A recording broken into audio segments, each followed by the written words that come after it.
Bonjour à tous. Il y a 20 ans, la France avait l'électricité la moins chère du monde. Aujourd'hui, elle a la quatrième plus chère du monde. Ça vient d'être confirmé officiellement.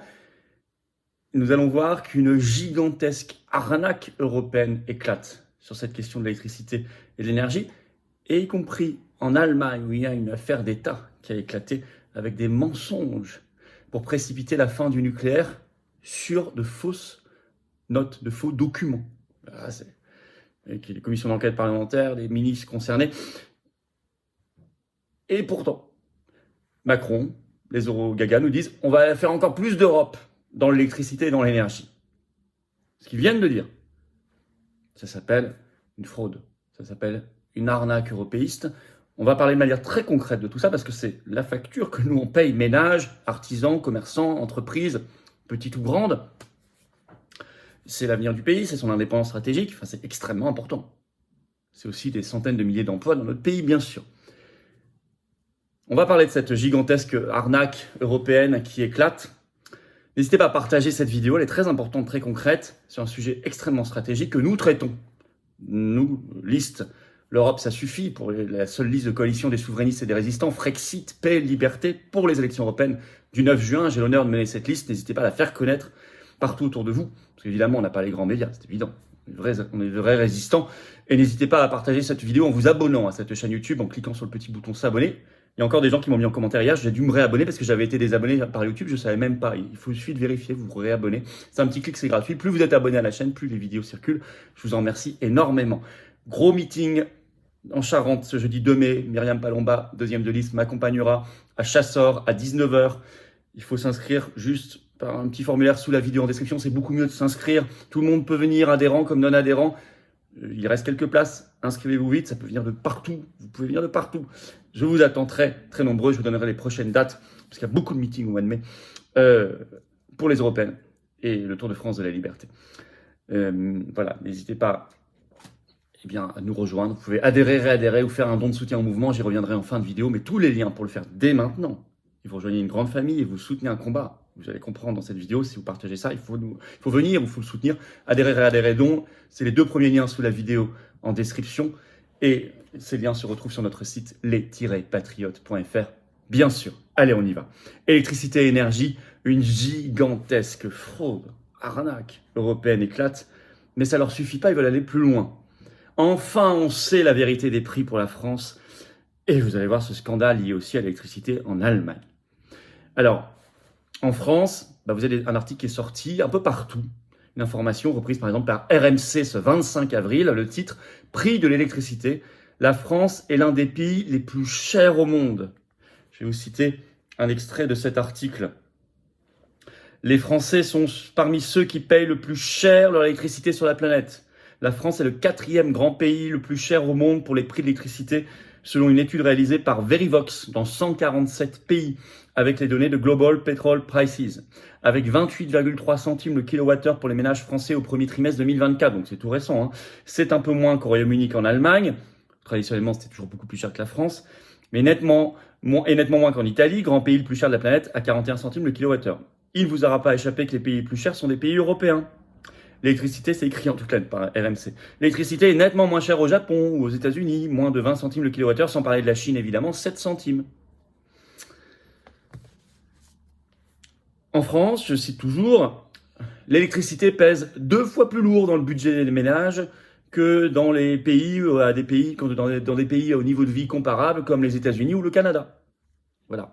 Donc on met 2 fois plus dans le budget pour l'électricité qu'aux États-Unis ou au Canada par exemple. Bravo, formidable succès du marché européen de l'électricité. Et ce qui est écrit, sortons. Et si on veut sortir durablement et structurellement reconstruire un service public national de l'électricité, il faut faire le Frexit, il faut quitter l'Union européenne tout court. Et grand succès également des directives européennes de libéralisation du marché de l'électricité et de l'énergie en général qui ont commencé dans les années 1990. Grand succès, on nous avait dit, vous allez voir la concurrence, ça va faire baisser les prix, ça va être formidable et tout. 4e électricité la plus chère du monde aujourd'hui. Or, je rappelle, ces articles sont toujours en ligne, on peut remonter en arrière. Le Monde, le 30 juillet 2013, c'était à la fois longtemps et pas si longtemps que ça, il y a un peu moins de 11 ans. Vous lisez l'article du Monde, il vous expliquait qu'à l'époque, la France, parmi 35 pays européens, avait la 13e électricité la moins chère. Donc on était dans le premier tiers le moins cher, en 2013. Même encore les Échos, un peu plus loin, 31 mai 2019, il y a 5 ans, le titre « L'électricité reste moins chère en France qu'ailleurs en Europe ». Aujourd'hui, c'est l'inverse. Et par rapport au monde, alors là, c'est beaucoup plus cher. Parce que l'Europe est plus chère que le reste du monde à cause de ses propres choix débiles. Enfin, criminels. Donc il y a une aggravation continue de la situation. 2013-2019, on arrive à 2024, quatrième la plus chère du monde. Mais ils veulent aller plus loin. Confère discours de Macron le 25 avril à la Sorbonne. Ça a été analysé par exemple par le site spécialisé Euractiv ce 25 avril, qui a noté cette phrase de Macron: nous devons assumer l'Europe de l'atome. L'Union européenne encore doit s'imposer en puissance électrique, a dit Macron. C'est ça la clé, ajoute-t-il. Nous devons assumer de construire l'Europe de l'atome. Très bien. Donc on va être encore plus dépendant, y compris pour nos choix nucléaires, de l'Union européenne, puisqu'il veut européaniser tout ça et faire une puissance électrique. Donc aller encore plus loin dans le marché européen d'électricité et les directives européennes. Il veut même, il l'a cité, un marché unique de l'énergie. Alors ça, Macron l'a dit à la Sorbonne, mais en fait, il a copié, c'est un petit scribouillard européiste, il a copié le rapport de l'Eurogaga, ancien Premier ministre italien Enrico Letta, je vous en ai parlé plusieurs fois. Il y a des rapports en ce moment qui sortent, il y a Draghi, il y a Enrico Letta, bon, c'est tous des Eurogaga, eurofanatiques au dernier degré, mais il a dit lui aussi dans son rapport qu'il fallait un marché unique de l'énergie, confère une de mes récentes vidéos. Euractiv le 26 avril note, par ailleurs, écoutez le titre, taxation de l'énergie, la révision de la directive européenne est renvoyée au prochain mandat européen. Donc après les élections européennes. Mais cette directive, elle va déjà aujourd'hui contre nos intérêts électriques. Je vais vous citer un extrait d'Euractiv. En France, ne pas disposer de révision du texte serait problématique, défendre plusieurs parties prenantes, mais encore on ne sait pas dans quel sens ils vont réviser. Ce serait même décevant, déclare Euractiv Puk-Vinh Nguyen, chercheur en politique énergétique auprès du think tank Institut Jacques Delors, alors qu'il y avait un élan, un espace politique. En l'état, la directive est désincitative à l'investissement dans les énergies non carbonées du fait du taux de taxation minimal plus favorable aux fossiles, poursuit-il. En parallèle, l'Union française de l'électricité, défendant les intérêts de la filière électrique française, insiste pour réviser cette directive afin d'assurer des règles du jeu équitables, climatiques entre les énergies dans le but d'accompagner la décarbonation. Il y a tous ces enjeux de décarbonation et tout. Ok, le nucléaire, de toute façon, là-dessus, et ne pose aucun problème. Mais au-delà de ça, ils disent tous, là, ils avouent tous, ils crachent le morceau, disant que cette directive est très mauvaise pour les intérêts électriques français. Mais ils veulent continuer à aller plus loin. Alors, il y a une incroyable arnaque qui éclate aussi en Allemagne sur ce sujet, mais avec des impacts du fait de l'Union européenne sur la France. Je vais y venir dans quelques instants, les impacts sur la France. Je vais vous parler de ce qui se passe en Allemagne, mais pensez tout de suite que nous sommes interconnectés avec ça et qu'on partage le même droit énergétique, voire pire demain avec le marché européen unique de l'énergie. Alors d'abord, qu'est-ce qui se passe en Allemagne ? La révélation a été faite le 25 avril par un journal allemand qui s'appelle Cicero. Par exemple, c'était peu repris en France, par exemple par Atlantico qui a fait un article là-dessus le 25 avril, avec un chapeau explicatif, vous allez vite comprendre, je vais vous le lire tout simplement. La rédaction du journal allemand Cicero vient de publier une enquête sur la sortie du nucléaire en 2023 en Allemagne. Selon la rédaction de Cicero, cette décision aurait été prise sur la base de documents falsifiés par les Verts, très européistes, les Verts allemands comme les Verts français, proches du ministre de l'économie allemand Robert Habeck.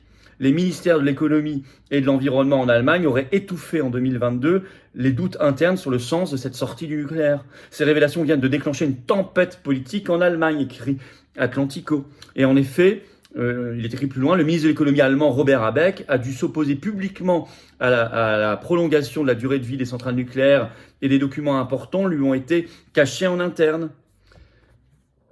Je vais vous lire un extrait de cette enquête de Cicero. Voilà. Ce que montrent clairement les documents, l'expertise des experts de son propre ministère, payés avec l'argent des contribuables, n'a pratiquement pas joué de rôle. La plupart du temps, on ne leur a même pas demandé leur avis. Le cercle dirigeant du ministère de l'économie et du ministère de l'environnement, responsable de la sûreté nucléaire, composé de soldats du Parti vert, écrit le journal allemand, des fanatiques, s'est mis d'accord sur toutes les étapes essentielles. Lorsque les départements spécialisés des deux ministères étaient autorisés à partager leur évaluation, celle-ci était généralement ignorée ou délibérément falsifiée. C'est écrit. Ce qui a toujours été entendu, c'est que le parti et le groupe parlementaire des Verts Dès le départ, leur objectif était d'empêcher la sortie de la sortie. Donc le fait de rester dans le nucléaire, quel que soit le prix. Il fallait à tout prix en sortir, ce qui a été fait par l'Allemagne en avril 2023. L'Allemagne a définitivement abandonné le nucléaire et a fermé ses 3 derniers réacteurs. On parle même plus loin dans l'article de Cicéro, l'enquête allemande, de notes réécrites, je cite. Et il y aura une commission d'enquête parlementaire sur la question qui va être lancée. Et le gouvernement allemand est dans la tourmente. Alors, l'impact sur la France, il est énorme à cause de l'Union européenne. Car pour 3 raisons. 1, nous sommes avec l'Allemagne dans le marché européen d'électricité.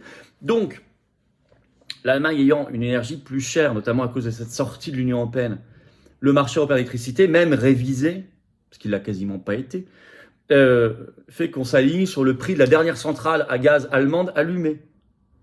Donc cette sortie nucléaire, sur la base de documents falsifiés, une fraude, va aggraver encore la situation des prix chez nous. Le fait déjà. 2, nous subissons la pollution allemande. Ils font tourner à plein régime le charbon et tout ça. Vous savez, la pollution se déplace. Il n'y avait que au moment de Tchernobyl en France qu'on a dit que ça s'arrêtait aux frontières. Mais bon, à part ça, en 86, à part ça, on sait que ça ne s'arrête pas. Et ça, voilà, ils sont encouragés à faire de plus en plus de charbon. Voilà. Et 3, eh bien, on sait qu'il y a aussi les Verts allemands, ce sont des ayatollahs au niveau européen. Et ils utilisent beaucoup l'Union européenne. Il y a des pressions politiques européistes sur la France par ces gens-là. Et nous devrions exiger la transparence sur les lobbies allemands, notamment toutes ces fondations qui se cachent en France sous des étiquettes d'associations environnementales, d'ONG. On en a déjà parlé sur cette chaîne, qui sont en fait très souvent liées au gouvernement allemand ou même aux Verts allemands, donc à des intérêts européistes, et qui font pression en France pour qu'on ferme nous aussi nos centrales, pour qu'on abandonne nos barrages hydroélectriques, qu'on mette des éoliennes et des hydroliennes partout, qui tuent les oiseaux, qui saccagent les paysages, qui créent des problèmes pour les riverains, etc., et qui sont en plus dramatiques du point de vue énergétique en termes d'efficacité. Et en plus, tout ça, c'est importé. Ça nous coûte très cher. Voilà. La transparence sur ces associations allemandes, ce qui s'est passé en Allemagne, est complètement lié à ce qui se passe en France. Et pour obtenir une baisse massive des prix, on pourrait diviser par 3 les prix d'électricité en France. Si on avait le juste prix en France, le bon prix normal, ça serait un prix 3 fois inférieur, vu notre filière électronucléaire et nos barrages hydroélectriques qui sont menacés de privatisation par l'Union européenne, je le rappelle. Mais pour faire tout ça, il faut sortir du marché européen d'électricité et il faut faire le Frexit. La sortie de l'Union européenne pour rebâtir un service public national de l'énergie. Évidemment. Ça fonctionnait magnifiquement bien, EDF, GDF, non? On ne fera pas la même chose, on n'est plus à la même époque, mais sur les principes, oui, on fera la même chose. Il n'y a pas de raison que ça ne fonctionne plus. Au contraire, plus que jamais. En cherchant à chaque fois de nouvelles techniques et des choses plus sûres, plus propres, plus fiables et moins chères et pour tout le monde, y compris l'outre-mer. Voilà, merci. Vous voyez, c'est très concret, c'est très important. Parce que derrière, il y a la survie de ménages qui n'arrivent plus à s'en sortir avec ces prix de l'énergie délirants. Il y a la survie d'artisans, de commerçants, de petites entreprises, de TPE, PME, d'entreprises plus lourdes qui sont obligées de délocaliser ailleurs ou faire faillite parce que l'énergie chez elles coûte très cher, etc., etc. Des enjeux essentiels. Merci de partager cette vidéo. Pour ça, de vous abonner ou réabonner à cette chaîne YouTube en cliquant sur le petit bouton s'abonner qui est juste en dessous. Abonner à la chaîne, c'est un clic et c'est gratuit. Vous le savez, c'est vachement important. Vous ne savez pas à quel point vous aidez la viralité, la diffusion des vidéos en étant abonné plutôt que pas abonné à la chaîne. Et je vous en remercie. 2 mai, 19h, grosse réunion publique pour les Européennes. Myriam Palomba m'accompagne d'ailleurs à Chasseurs en Charente. C'est ouvert à tous, adhérents comme non-adhérents. Il y a un formulaire d'inscription également en description sous la vidéo. Pour ouvrir la description, vous appuyez sur le petit bouton plus en dessous et tous. La barre va se dérouler avec plein de liens, et notamment des liens pour adhérer, réadhérer ou faire un don au mouvement. Le premier lien sous la vidéo en description, c'est pour adhérer ou réadhérer. Ce lien, je vais le mettre également en commentaire épinglé, une petite fiche maintenant sur l'écran, et dans quelques secondes, un lien sur l'écran, et vous choisirez comment faire pour adhérer, réadhérer, mais je vous attends. Rejoignez une grande famille de cœur, de conviction et de combat, et de rassemblement. Et rejoignez et rencontrez des gens qui pensent comme vous près de chez vous, que vous soyez justement outre-mer, en métropole ou à l'étranger. On est là, on est présent, on est structuré, organisé, on n'attend plus que vous. Vous pouvez réadhérer également si votre adhésion n'est plus à jour. En tout cas, vous êtes bienvenus dans le combat pour les belles valeurs et les futures générations. Vous pouvez faire un don de soutien au mouvement pour nous aider à faire plus d'actions et financer le 1 million d'euros que coûtent les européennes. Voilà. Sans l'aide, nous, des millions, des banques, des copains, des milliards, des oligarques, des journalistes, des banquiers qu'on n'a pas. Non. On est anti-oligarchique. la résistance. Faire un don, je le rappelle, c'est le deuxième lien sous la vidéo en description. Et tous ces liens se retrouvent sur notre site les-patriotes.fr. Et tout ça est défiscalisé aux 2 tiers de vos impôts. Je vous le dis, il le redit, parce que certains n'y pensent pas assez. Comment défiscaliser? Comme ça, plutôt que de donner ça au fisc de Macron qui va le mettre en Ukraine, chez Zelensky, chez Ursula, dans la guerre, dans le pacte migratoire, dans ce que vous voulez, pas dans des bonnes choses, ou dans la corruption. Voilà. En tout cas, bravo aux donateurs, aux réadhérents, bienvenue aux nouveaux adhérents patriotes, et vive la France!